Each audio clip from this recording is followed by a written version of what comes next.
On July 3rd, U.S. Secretary of State Anthony Blinken announced another $2.3 billion of U.S. military aid to Ukraine. This agreement was solidified nearly 1 month after Joe Biden bound the U.S. to a 10-year bilateral security agreement with Ukraine to provide U.S. military support. The decision was made to ensure that Ukraine would meet the military requirements for becoming a member of NATO.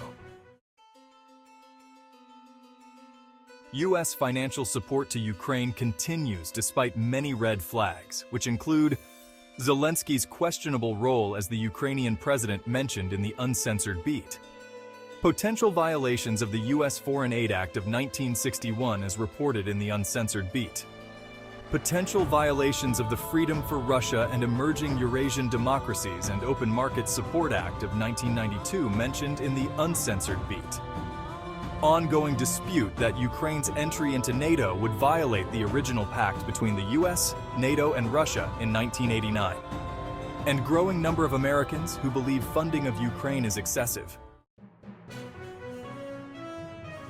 Additionally, 2 separate audits performed to evaluate aid to Ukraine found issues with tracing funds and problems with reconciling the dollar amount of aid given.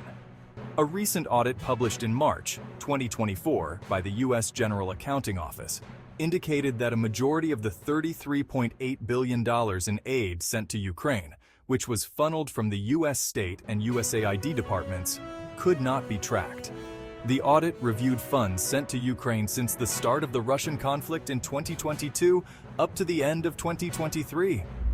Although the State Department and USAID had existing reports in place to account for the total funds sent to their departments, none were designed to track funding specifically related to monies and/or support given as aid to Ukraine resulting from the Russian conflict.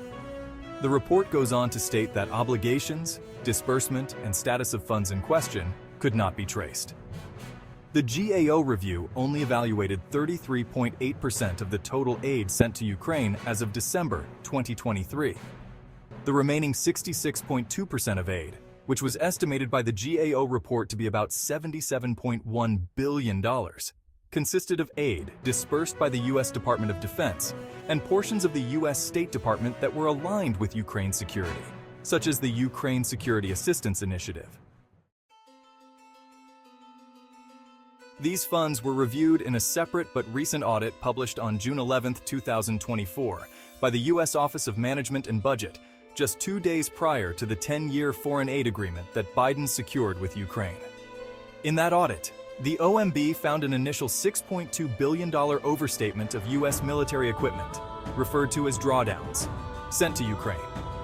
The $6.2 billion overstatement, which existed in the accounting books of the Department of Defense and State, was re-evaluated using an adjusted accounting calculation announced by the DoD Comptroller in March of 2023. The findings and related adjustments are significant because under the Foreign Assistance Act of 1961, which was updated by the Democrat-controlled Congress, foreign aid to a country could not exceed $11 billion for fiscal year 2022 and $13.4 billion for fiscal year 2023.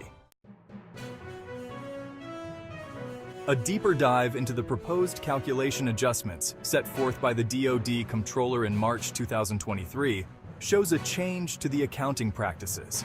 The changes excluded the calculation of replacement costs for general equipment, like vehicles, aircraft, and other items subject to depreciation. The changes impacted general equipment that were acquired either through an exchange between the DoD and a non-federal agency or acquired as a donation. Historically, this type of aid included the cost of replacing the item. Instead, the net book value calculation was used to estimate the value of general equipment items given to Ukraine, which is a method typically used when calculating the value of general equipment acquired via transfer between 2 federal agencies. The revised process allowed for general equipment to be given with a net book value of 0.